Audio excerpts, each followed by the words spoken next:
we wizo ukora aho unsigiye siduvuye ukuye kwisuvuye gusamana nayo akumukobite bite mu gitandi wawe usange ku kazi kunte ugiye kwicaraho amaye nka data ariko mana nyagasani wowe unyemerera guhura n'abakobwa muri iki gitondo batukana batukitse amatama nkuko ukemerera ko abantu kanka nuko umuntu mwabuza abagabo naringiye kujyaho nka kwiteretera uzakure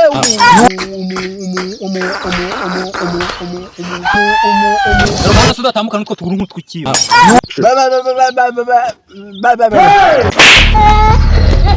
ako nyagukubitwa n'urupfu na sida na sata gusiza uramura ako nk'ubu tutuntu twazonzwe nk'ubu nafata kamwe nkagacika nkagacurangura nkagacukira mu madebe harimo side nk'ubu hari ikintu Imana ishobora kundenganyaho cyangwa leta umwaye umufashe nkaguhanya wowe nabakumfungira mfata iki se wa munyereri urambonera wumvisha wa munyereri umufata umubaza niwe mbwiye waruhuka niwe wabwiye waruhuka aho umunwa muri wese ariko mwabaziba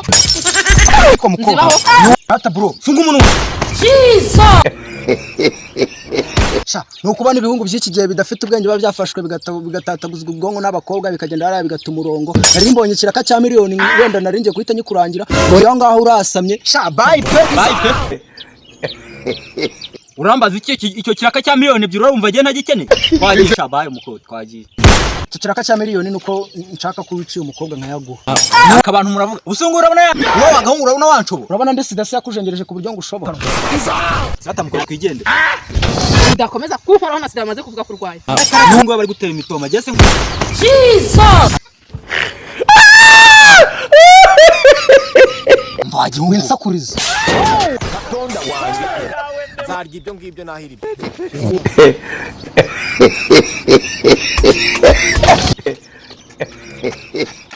urakarya sida sisa ku matako yaso